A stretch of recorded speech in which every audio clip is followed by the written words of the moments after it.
Se você tem uma Bíblia, por favor, abra em Mateus capítulo 24. Há uma palavra no meu coração desde o início dessa semana e eu quero ministrar essa palavra a você. O tema dessa mensagem é deixados para trás.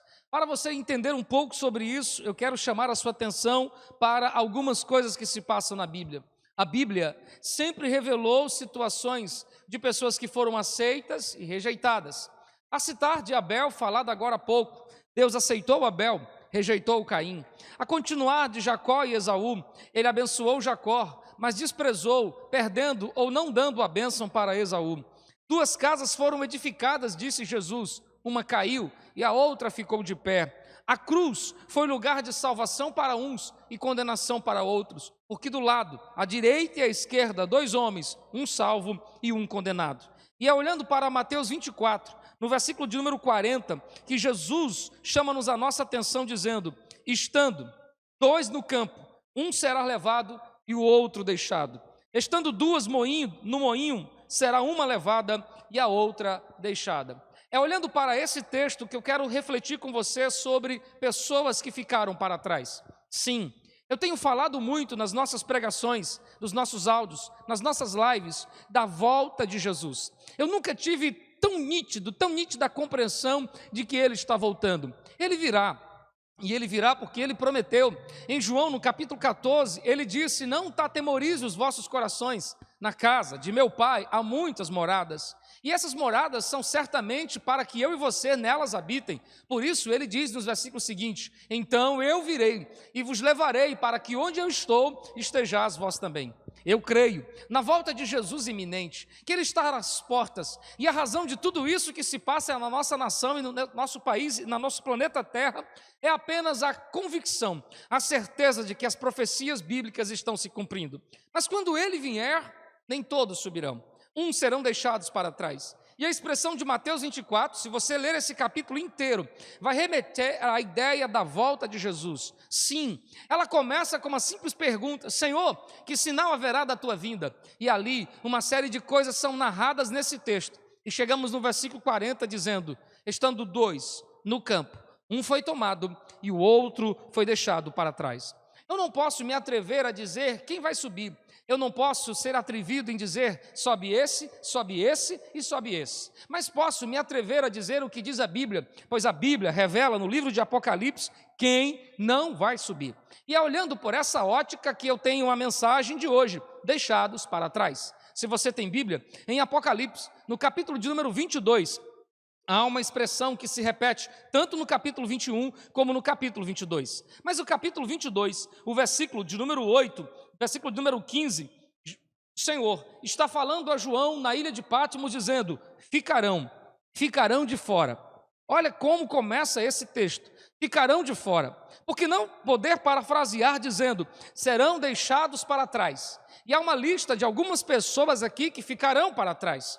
Isso me faz pensar na primeira epístola de João, no capítulo 2, quando ele diz que na volta de Jesus, muitos serão envergonhados. E quem são esses? Estes, que embora digam o nome de Jesus, que embora possuam uma Bíblia, estão incluídos nesse grupo. Qual grupo? Acompanhe comigo em sua Bíblia. O versículo 15 do capítulo 22 de Apocalipse diz: ficarão de fora os cães, os feiticeiros, os que se prostituem, os homicidas, os idólatras e todo e qualquer que ama e comete a mentira. Há uma lista de 6 pessoas que estão incluídas nesse cenário. Ficarão de fora, serão deixados para trás os cães. E ao contrário do que algumas pessoas possam pensar, não se fala aqui de animal. Eu não estou falando de um cachorro, de um animal que ficará para fora, será rejeitado. Não, senhores. Cães na Bíblia remete à ideia de pessoas que desprezam as coisas sagradas. Lembra? De uma mulher cirofenícia, que ela está se humilhando diante de Jesus, e ela vem dizendo: Senhor, salve a minha filha. E ele olha, não faz caso, mas ela continua gritando: Senhor, salve a minha filha. Jesus, quando a responde, diz: não é correto tirar a mesa, o pão da mesa dos filhos e deitar para os cachorrinhos. Sabe por que Jesus disse isso com ela? Porque esta mulher, cirofenícia, vem de um território de pessoas que desprezam as coisas sagradas. Eles eram chamados assim de cães porque eles não valorizavam as coisas sagradas.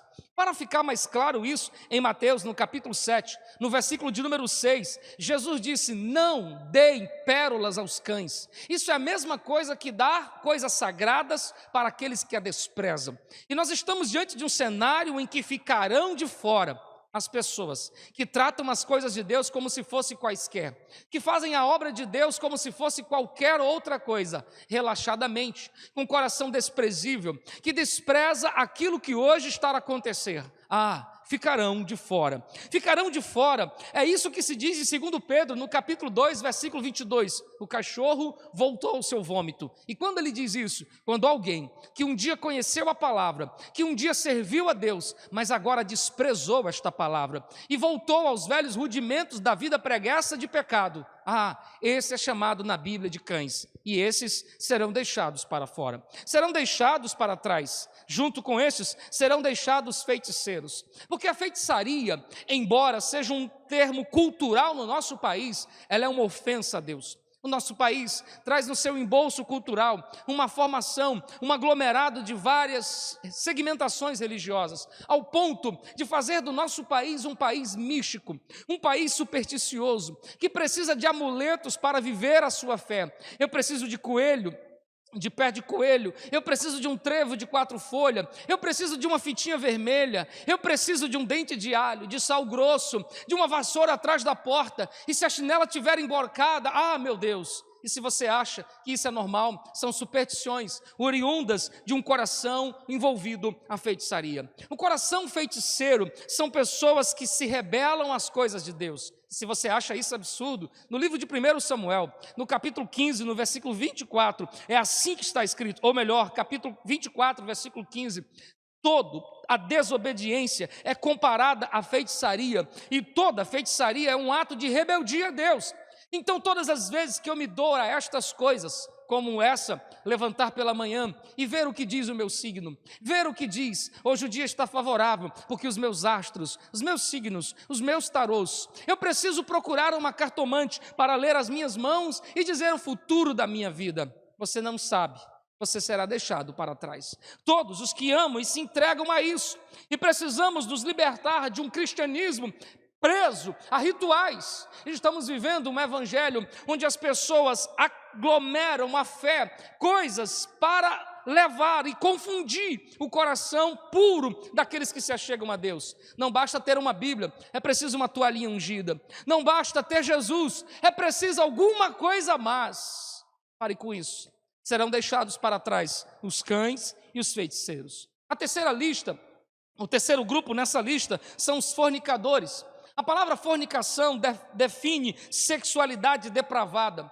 Estamos diante de um cenário brasileiro em que o Brasil se tornou conhecido por ser antigamente o país do futebol. Em décadas passadas, Pelé era o nome a ser falado, jogadores como Garrincha. Mas agora, o país se tornou conhecido pela sua promiscuidade. Carnaval é a nossa identidade, em que pessoas, homens e mulheres, se entregam dissolutamente às orgias e prazeres. E mais do que isso, saem pelas ruas blasfemando e falando asneiras acerca das coisas de Deus. Não sabe que estão esses inclusos os que serão deixados para trás. Mas se você pensa que isso só acontece nas rodas de samba, nos sambódromos da vida, não, nas ruas, nas casas, as pessoas vivem uma sexualidade depravada, fazem do seu corpo um objeto sexual, se expõem como se fosse uma vitrine e transformam o seu corpo como se fosse uma estátua para ser apreciada. A cultura do corpo tem sido mais venerada do que a cultura da alma, de valorizar quem somos por dentro, porque não importa o que eu sou por dentro, importa como você me vê por fora. E nisso, homens e mulheres estão vivendo um apelo erótico, transformaram a palavra amor no sentido mais vulgar da expressão. Me prove amor, faça comigo sexo. E não sabe ele que ao fazer isso estão sendo incluídos naqueles que serão deixados para trás. Se você vive assim, eu lamento dizer, você será deixado para trás. E sabe por quê? Porque em 1 Coríntios, no capítulo 6, no versículo 18, diz que aquele que se prostitui peca contra seu próprio corpo e peca contra Deus. Isso é trazer uma dupla consequência. A prostituição é uma ofensa a Deus. Todo sexo fora do casamento, seja qual for a sua linha, esse ofende Deus. Porque o meu corpo é templo do Espírito. E agora, além de pecar contra Deus, eu estou pecando contra meu próprio corpo, contra o corpo do semelhante, roubando a pureza, enganando pessoas. Se você é um marido que trai sua esposa, será deixado para trás. Se você é uma esposa que trai o seu marido, seja presencial ou virtualmente, seja pelas redes sociais ou qualquer forma, eu te lamento dizer, você ficará para trás. O grupo continua falando agora dos homicidas. Sim, ficarão de fora os cães, ficarão de fora os feiticeiros, ficarão de fora os fornicadores, mas também ficarão de fora os homicidas. E nessa hora, você pode bater no peito e dizer, eu não estou nesse grupo, eu nunca matei, eu nunca roubei. Então você precisa ler a primeira carta de João no capítulo 3, no versículo de número 15 diz, porque todo aquele que odeia seu irmão é homicida, é assassino. E estamos diante de um relato em que mesmo você nunca tendo pego uma faca, uma arma para tirar a vida de alguém, você é considerado homicida quando o seu coração é cheio de mágoas, cheio de rancores. E eu estou diante de pessoas que guardam mágoas em seus corações, mágoas dos seus pais que um dia eles deixaram para trás, mágoas dos seus relacionamentos passados que deixaram cicatrizes profundas, mágoas de seus filhos, mágoas de tantas e tantas pessoas, e mesmo tendo Jesus na vida, ainda estão dizendo, oh, eu odeio essa pessoa. Você não passa de um assassino, porque o ódio ao próximo é como o pecado de homicídio, e aquele rancor guardado no coração me afasta de Deus, porque como posso amar Deus que eu nunca vi, se eu não consigo amar o meu irmão que se assenta ao meu lado? Como eu posso estar num lugar de paz se o meu coração vive em guerra? E por mais que você camufle isso, por mais que você sorria e tente disfarçar o que você guarda no coração, Deus conhece você e Ele te deixará para trás, porque o Deus que é amor não aceita ódio naqueles que querem segui-lo. Está ferido? Está magoado? Ore, peça ajuda ao Espírito Santo, peça a Ele para libertá-lo disso, Ele te ajudará. A lista continua. Depois de falar dos 4, ele chega agora na quinta relação dessa lista, dizendo, ficarão de fora todos os idólatras. Ah, queridos senhores e senhoras que me escutam, a idolatria é uma ofensa a Deus. Oséias capítulo 8, versículo 5 diz, eu odeio a idolatria, eu aborreço.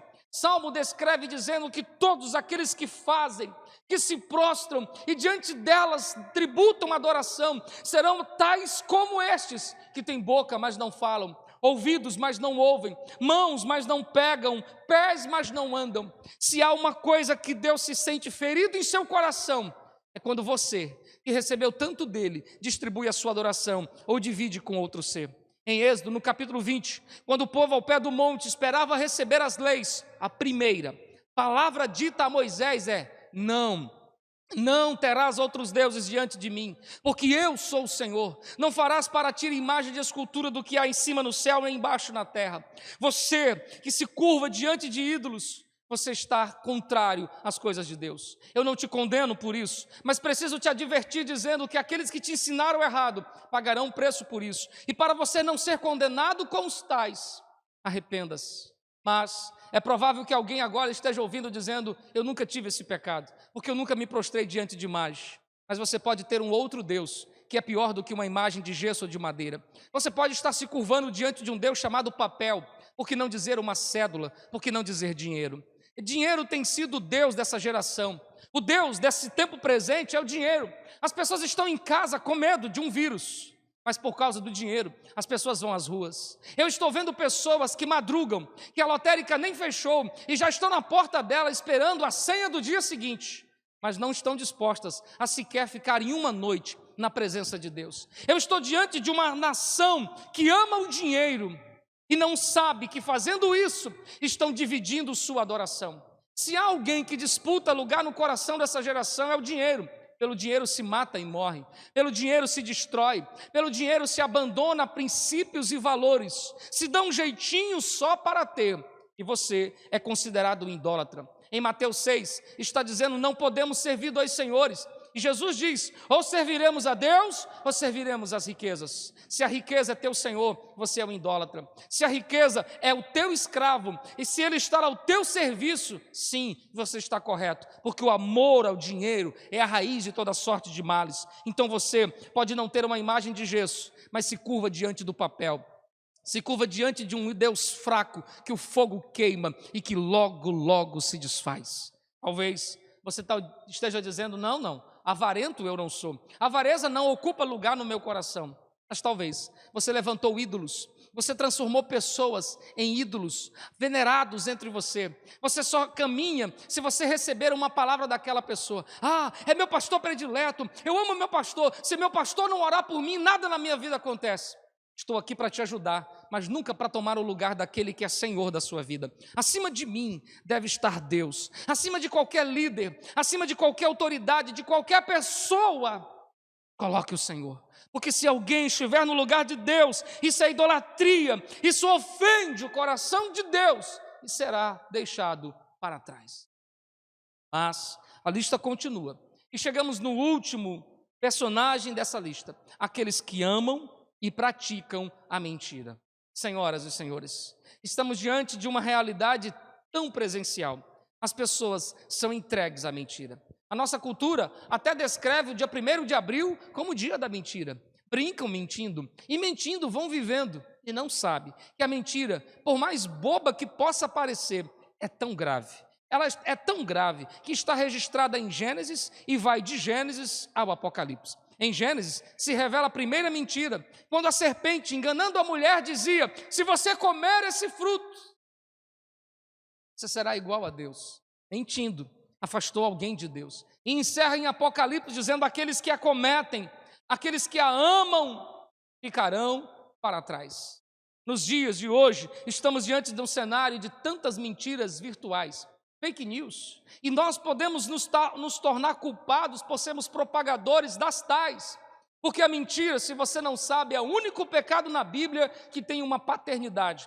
João 8,44 diz: porque todo aquele que mente tem por pai o pai da mentira, e o seu nome é diabo. Se você mente, você perdeu a paternidade de Deus e ganhou a paternidade de Satanás. A mentira é algo tão grave que faz com que as pessoas fiquem deixadas para trás.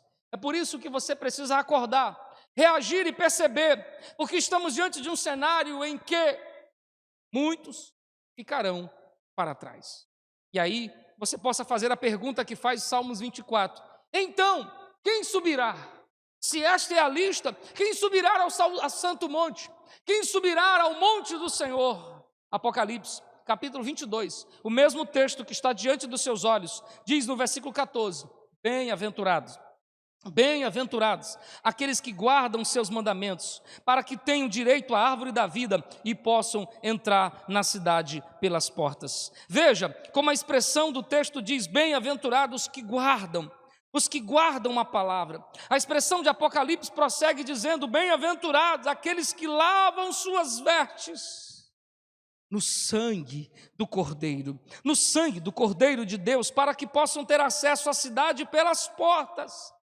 Se o texto está mostrando uma lista das pessoas que pecam, está agora mostrando como ter a condição de entrar, e a condição é: lave sua vida no sangue do Cordeiro. Talvez você não esteja entendendo o que isso significa. Para entender isso, é preciso olhar para o texto de João, no capítulo de número 1, quando João olha e diz: pelo sangue de Jesus, somos purificados de todo o pecado. Quando o texto está dizendo lavar as vestes no sangue do Cordeiro, está dizendo: arrependam-se, acheguem-se a Deus, lavem suas vestes. Lavar as vestes no sangue de Jesus é reconhecer que as nossas justiças são na balança de Deus consideradas como trapo de imundícia.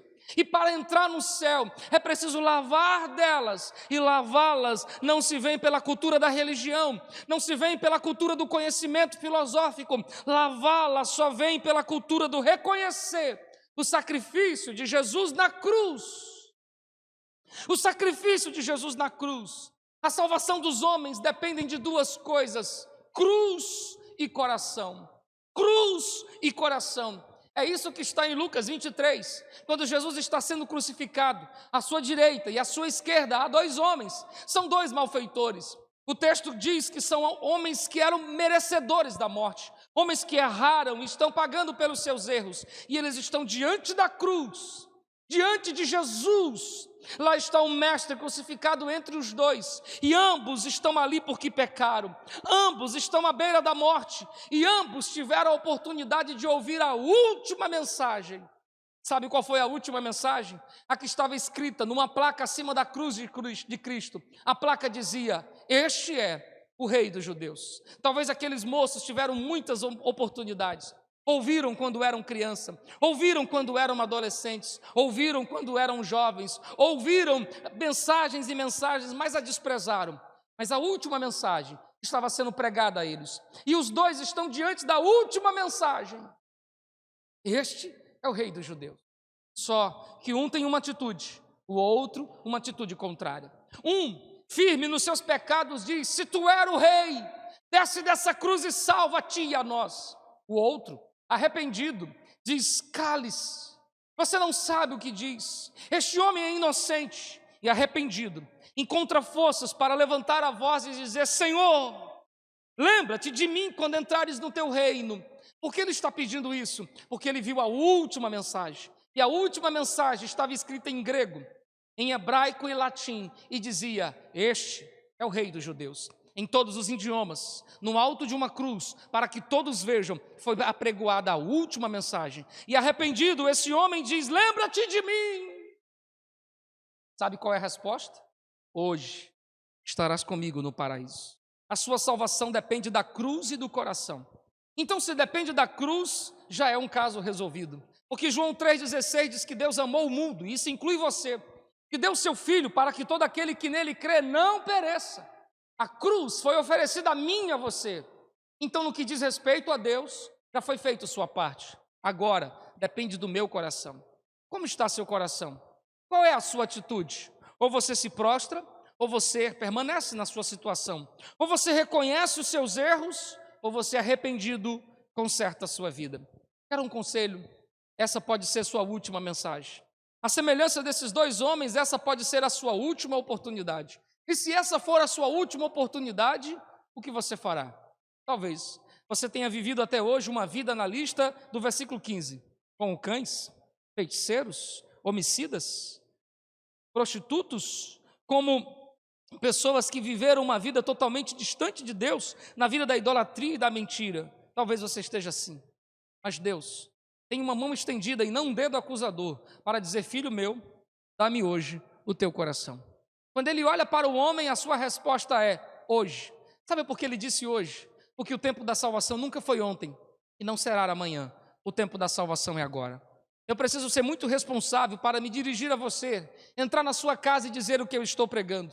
Então, por favor, arrependa enquanto você pode, porque muitos serão envergonhados na vinda de Jesus. E para que você não esteja na classe dos que ficam para trás, arrependa-se enquanto você pode. É tempo de rever os seus conceitos, é tempo de reafirmar a sua fé.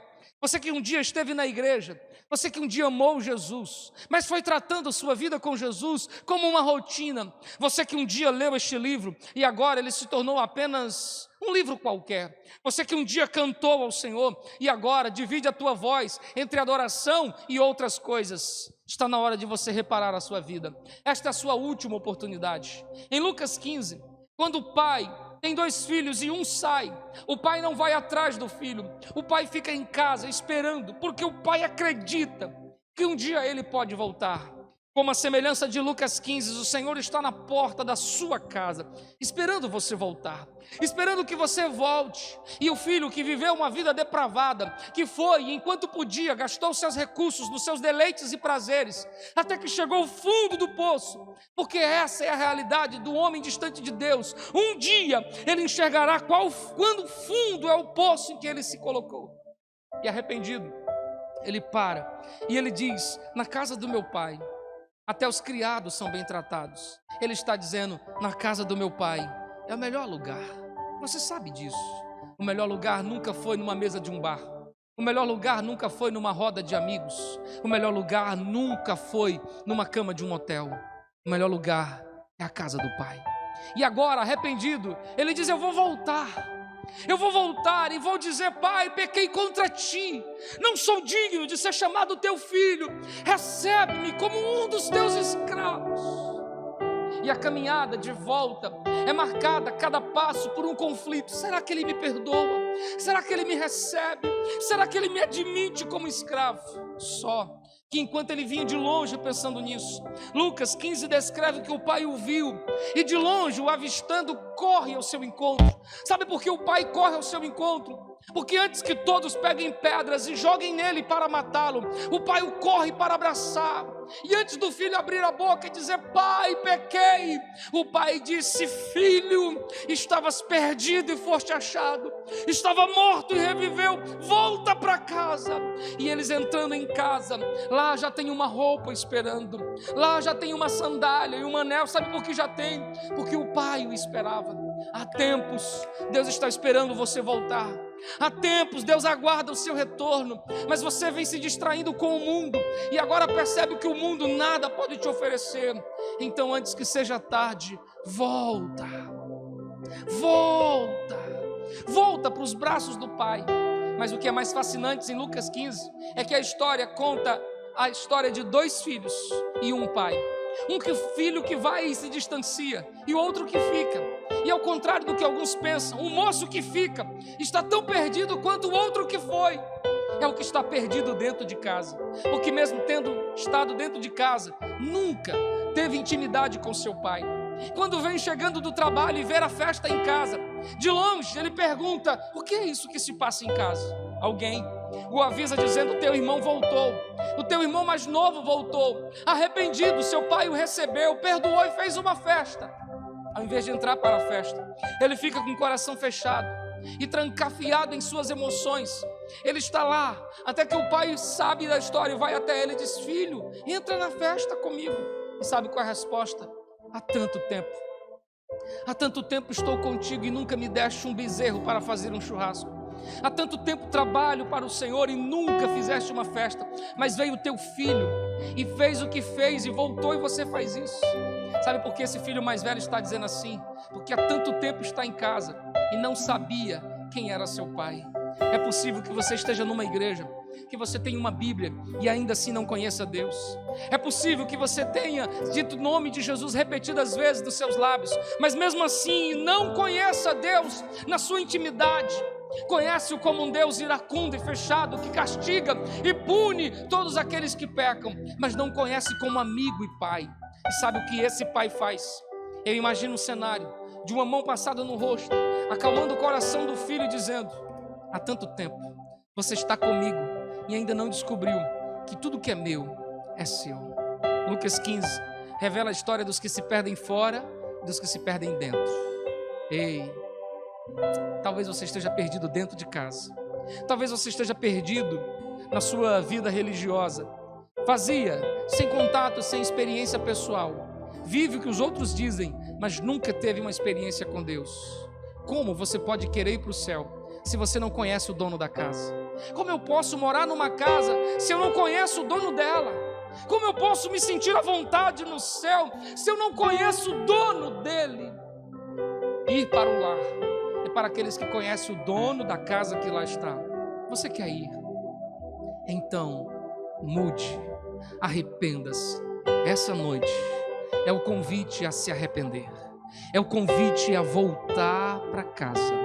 Aonde você está, eu quero que você coloque-se de pé. Eu quero que você ouça essa música. Ela diz: eu vou voltar. E se essa for a vontade do seu coração, após essa canção, eu quero orar com você. Aleluia. Eu sinto falta da sua voz,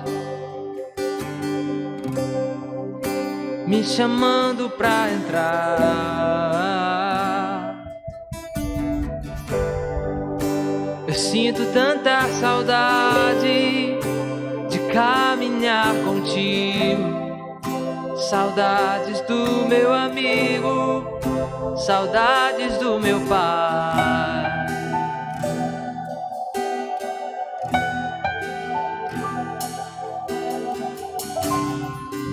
Pai, eu sei que não mereço mais, eu não tenho pra onde ir.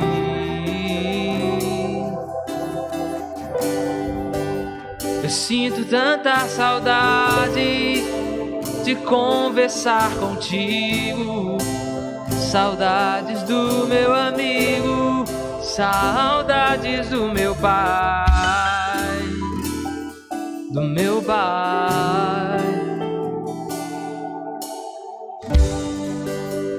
Eu vou voltar pra casa do pai. Eu quero o amor da casa do meu pai e repousar tranquilo nos braços do meu pai, do meu pai.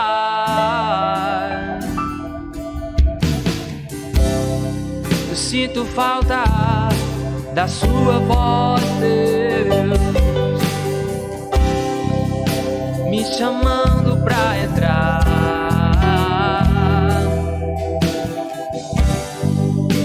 Eu sinto tanta saudade de caminhar contigo, saudades do meu amigo, saudades do meu pai.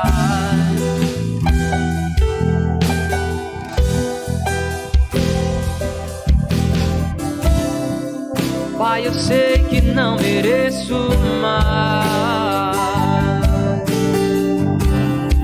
eu não tenho pra onde ir.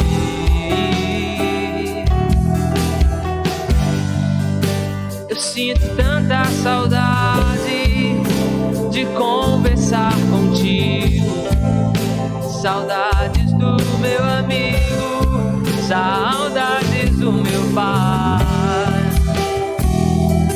meu pai.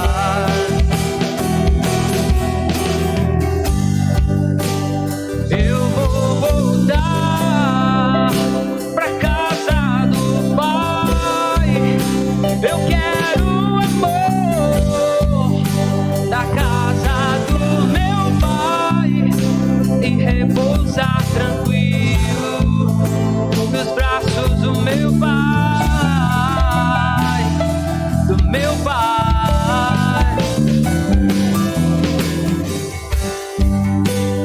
Eu vou voltar pra casa do pai.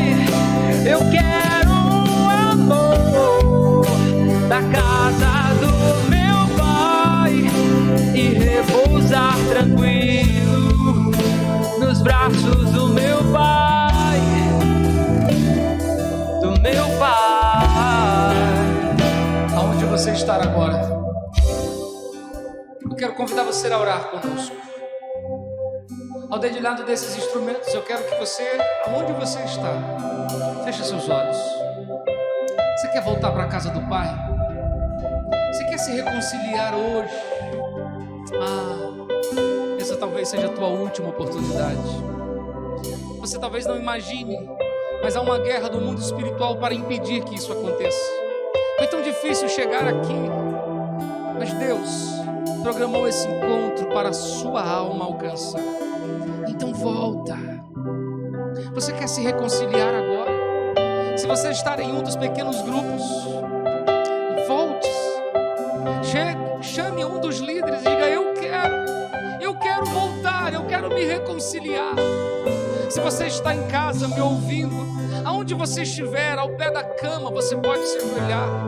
Na sala você pode se ajoelhar, porque aonde você está, Deus está também. E Ele não despreza um coração sincero. Então, com os olhos fechados e com o coração bem aberto, ore comigo. Meu Deus, Senhor, assim como muitas pessoas, eu estou orando agora. E eu reconheço que não tenho mérito nenhum para entrar na Tua presença e dizer: Senhor, eu irei para o céu. Se isso é possível, é por conta do sacrifício da cruz. E se salvação depende da cruz e do coração, então em meu coração eu reafirmo a minha aliança que tenho contigo. Senhor, e nesse instante eu me uno a tantas pessoas nessa nação, nessa cidade, nesse estado, nesse país, ou aonde esta mensagem está chegando. Eu oro com pessoas que estão voltando, que um dia louvaram o teu nome, que um dia celebraram ao Senhor, mas os encantos e prazeres da vida os distanciaram de ti. Outros, na verdade, nem se distanciaram da igreja, mas dentro da igreja estão distantes de ti. Vive uma vida religiosa, vazia, mas preocupado com dogmas, e não conhece de fato quem tu és. Mas o Senhor não se esconde, o Senhor se revela àqueles que de coração sincero o buscam. Então, aonde houver um coração sincero e arrependido, entra agora, perdoa os seus pecados, levanta os que estão caídos. Eu oro por esse moço que um dia esteve na tua casa, mas hoje está voltando. Recebe-o como filho que voltou e o Senhor acolheu com amor. Acolhe-o. Eu oro por tantos que agora estão tomando uma decisão, Senhor, que a tua salvação alcance essas vidas agora. Eu creio e por isso oro, abençoando a vida desse homem, desta mulher. Se você orou comigo com coração sincero, repita estas palavras: Senhor, estou voltando, estou renovando a minha aliança contigo. Hoje eu me levanto para viver uma nova vida contigo e para ti, em nome de Jesus. Amém. Amém. Você pode dizer amém? Aleluia. Oh, aleluia. Eu vou voltar pra casa do Pai. Eu quero o amor da casa do meu Pai e repousar tranquilo nos braços do meu Pai, do meu Pai.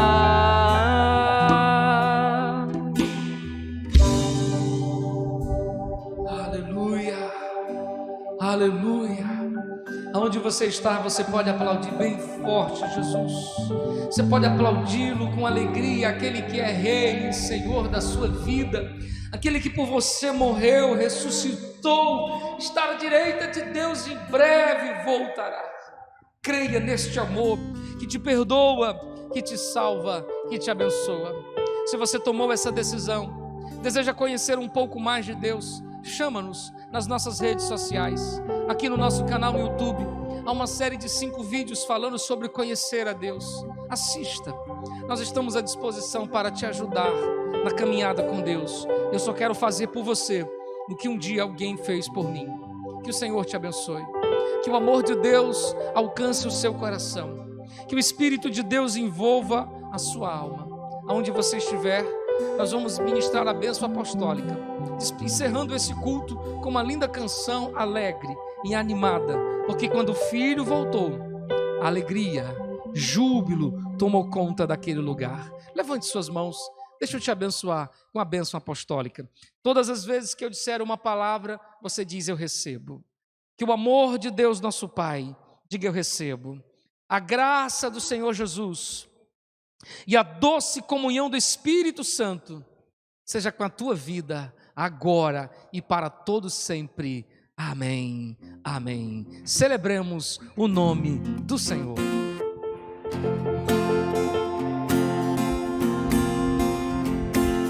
Eu te agradeço, Deus, por se lembrar de mim e pelo teu favor, o que me faz crescer. Eu vivo pela fé e não vacilo. Eu não paro e não desisto. Eu sou de Deus, eu sou de Cristo.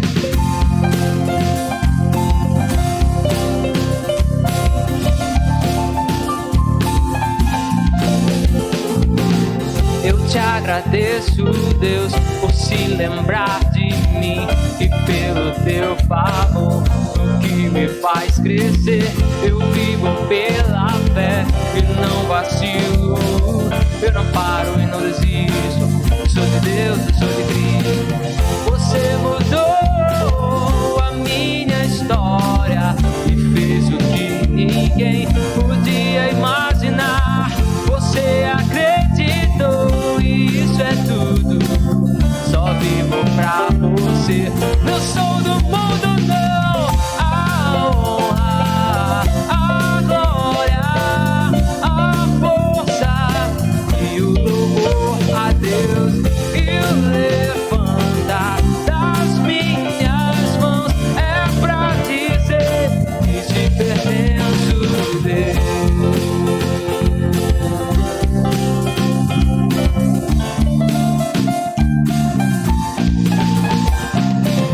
Você mudou a minha história e fez o que ninguém podia imaginar. Você acreditou, isso é tudo. Só vivo pra você. Não sou do mundo, não. A honra, a glória, a força e o louvor a Deus e o levantar das minhas mãos é pra dizer que te pertenço,